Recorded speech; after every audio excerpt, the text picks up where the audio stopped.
Assalamualaikum warahmatullahi wabarakatuh. Halo Sobat Sehat, selamat datang di podcast Sehat Sungai Pua.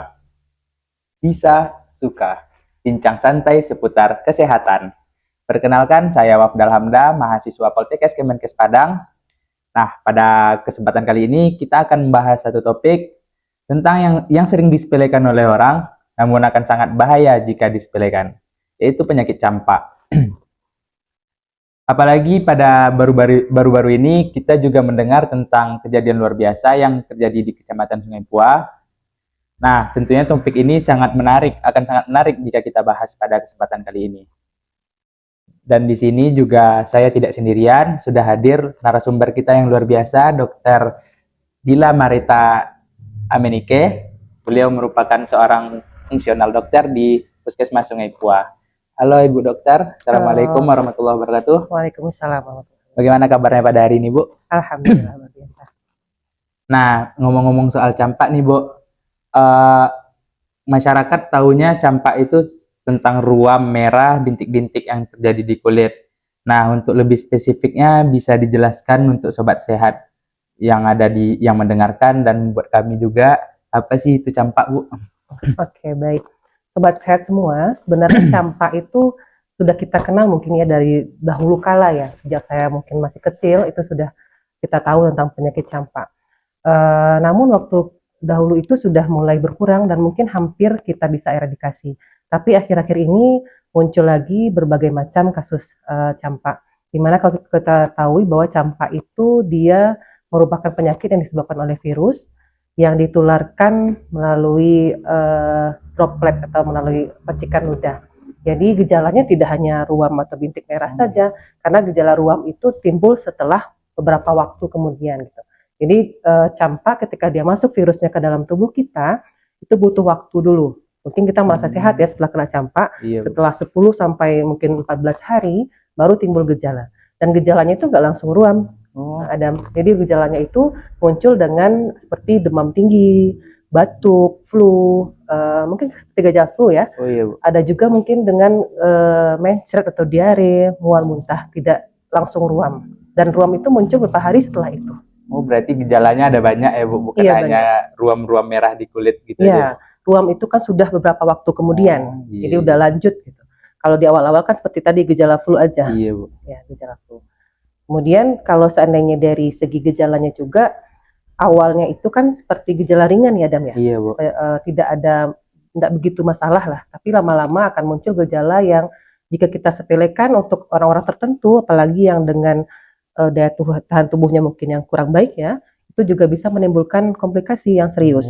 Bisa komplikasi, berarti bisa merembet ke penyakit-penyakit lain ya? Iya, yang awal mulanya mungkin seperti gejala flu saja, atau mungkin matanya merah kali ya, itu aja. Tapi ternyata kalau kita biarkan, itu bisa menjadi penyakit pneumonia, itu infeksi paru. Bahkan yang berbahaya itu adalah meningitis atau encephalitis, itu infeksi di otak.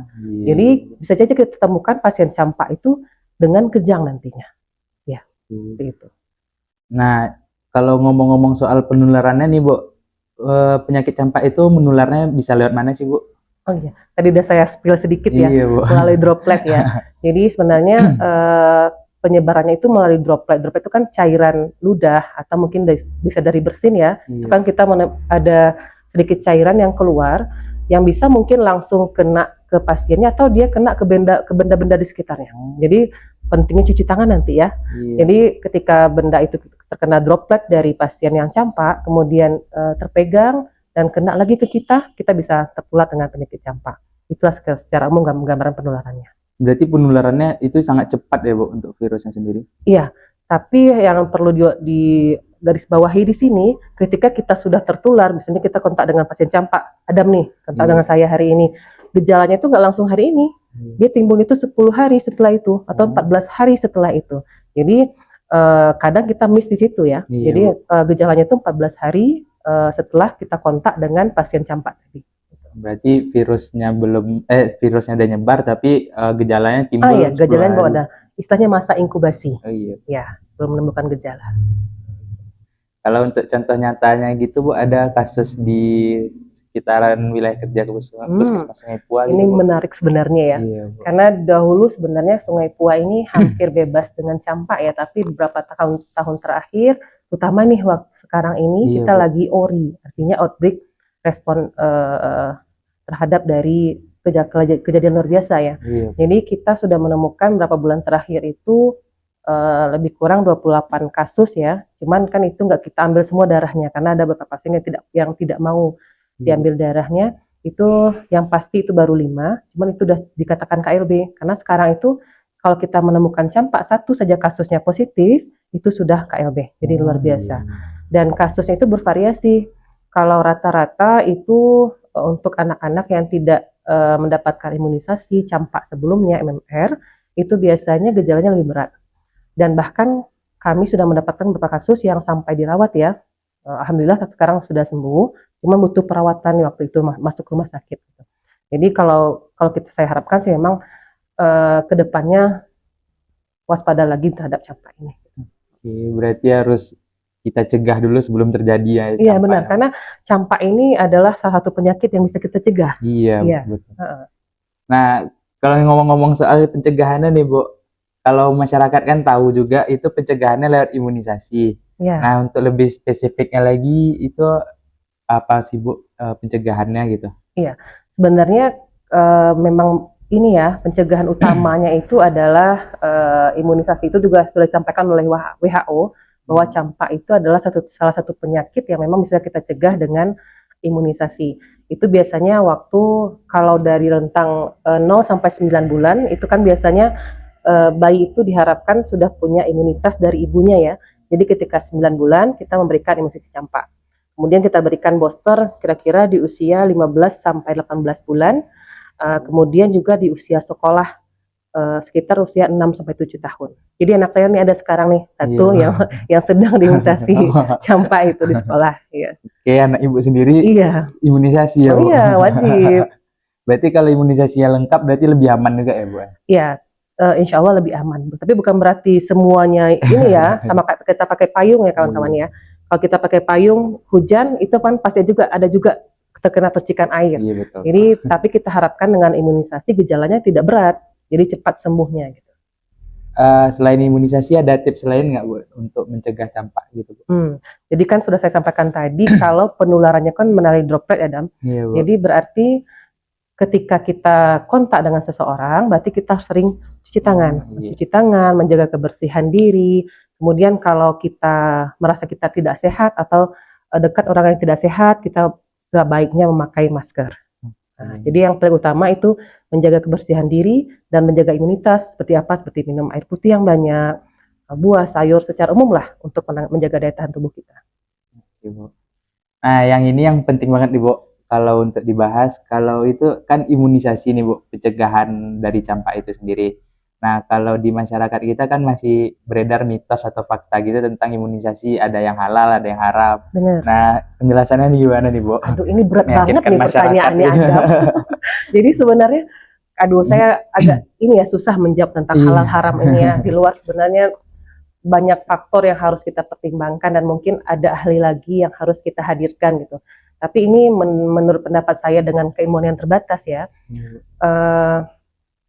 Sebenarnya campak ini kan sudah ada, yang imunisasi campak ini kan sudah sejak dahulu gitu. Iya. Kenapa sekarang baru, itu yang pertama, kenapa sekarang baru dipermasalahkan untuk imunisasinya. Padahal waktu saya dulu, waktu SD saya ingat sekali ya, kita itu bahkan disuntik tanpa persetujuan orang tua. Iya, dan tidak ada yang mempermasalahkan. Iya kan. Nah kemudian untuk halal haramnya itu setahu saya ya, untuk hal-hal kalaupun kita menggunakan hal-hal yang haram misalnya misalnya dari babi atau apapun itu dalam kondisi yang darurat itu pun diperbolehkan. Dan sekarang pun penggunaan vaksinasi campak ini juga setahu saya ya tidak menggunakan hal-hal yang berkontak dengan sesuatu yang haram gitu. Jadi itulah yang bisa saya sampaikan mungkin ya. Cuman kalaupun nanti ada mungkin yang menyampaikan bahwa penggunaannya menggunakan unsur-unsur dari babi atau hal-hal yang haram, ketika kita sudah outbreak, itulah menjadi hal-hal yang dihalalkan menurut saya. Jadi sama dengan kondisi-kondisi darurat. Oh, karena di kondisi darurat Iya, gitu ya, Bu. kondisi darurat. Mungkin itu ya, karena saya agak hati-hati nih ngomongnya ini. Nanti kalau sensitif agak gitu ya, Bu. sensitif memang. Jadi tapi kita nggak bisa paksakan ya, Dam. Iya, Bagaimanapun itu kan masing-masing orang gitu. Cuman kalau dari segi menetapkan ini keadaan darurat itu adalah tugas kita sebagai nakes ya. Iya. Artinya yang menetapkan ini darurat atau tidak darurat adalah nakes. Iya. Kalau dalam hal kesehatan ya, Dam ya. Tapi kalau dalam hal yang lain mungkin bisa yang lain gitu. Tapi dalam hal kesehatan itu nakes menetapkan. Jadi ketika seperti sekarang ini terjadi outbreak itu dia dibolehkan. Kalau seandainya itu pun ada kandungan haramnya. Tapi kan kita setahu saya enggak ya. Setahu saya enggak. Mungkin itu Dam. Karena juga kan yang buat orang percaya tentang mitos atau kabar-kabar tentang halal haram nih juga di media sosial ya, Bu, hoax yang berkembang itu. Iya benar sekali. Dan memang sih ada itu pun kontroversi ya. Setahu saya dari segi ulama pun itu juga berbeda pendapat ya. Iya. Nggak murni menetapkan mengharamkan imunisasi, tidak. Jadi itu pun dari segi orang yang istilahnya memiliki keilmuan yang lebih pun sedang kontroversi sekarang kan, artinya seperti itu. Berarti jelas ya, Bu, kalau untuk pencegahan berarti itu lebih baik kita imunisasi daripada enggak ya, Bu? Iya, jangan tunggu istilahnya kalau sekarang kan ada juga istilahnya alamiah. Jadi biarin aja lah nanti dia kuat kok. Kalau seandainya dia mendapatkan gejala yang ringan, alhamdulillah. Tapi kan kita mencegah jangan sampai dia mendapatkan gejala yang berat. Kalau seandainya dia meningitis ataupun ensefalitis ataupun pneumonia, infeksi paru, itu kan berbahaya untuk anak-anak kita. Baik, Bu. Oke, Bu, kayaknya sudah cukup penjelasan dari Ibu. Banget ya, terbatas karena waktu kayaknya, Bu. Saya sangat suka ini kalau terkait edukasi dengan masyarakat nih. Jadi rasa nggak, udah lama ya tanya-tanya. Oke. Nggak terasa kita udah bincang-bincang kayaknya udah waktu udah habis durasinya ya, Bu. Nah, jadi kesimpulannya campak ini bukan penyakit main-main yang disepelekan kayak campak berarti tanda anak mau dewasa, bukan sekedar kayak gitu ya, Bu. Iya. Nah, berarti intinya lebih baik mencegah campak dengan menggunakan imunisasi daripada merambat ke penyakit-penyakit yang lain ya, Bu. Iya. Jangan fokus pada imunisasi saja, tapi prinsip hidup PHBS ya, prinsip hidup sehat itu yang paling utama. Cuci tangan kita, kemudian pakai menjaga daya tahan tubuh, makan yang bergizi itu juga menjadi patokan utama untuk pencegahan ya, Dam. Oke, Bu, baik, terima kasih banyak atas penjelasannya, Bu. Sama-sama. Semoga kita ketemu di kesempatan podcast Bisa Suka di kesempatan lainnya, Bu. Oke, siap. Tapi mungkin nggak cuma saya ya, kita banyak dokter loh di sini. Boleh, juga yang tenaga kesehatan kita juga yang lainnya banyak, ada gizi juga. Mungkin bisa ini ya, Dam, diganti-ganti ya, Dam. Oke. Baiklah pemirsa, Sobat Sehat, sampai jumpa di kesempatan podcast Bisa Suka di lain waktu. Saya Wafdal Hamda dan Ibu Bella. Dokter. Sebenarnya jangan Dila ya, Dokter Meta aja. Dokter Meta aja. Oke. Pamit undur diri. Assalamualaikum warahmatullahi wabarakatuh.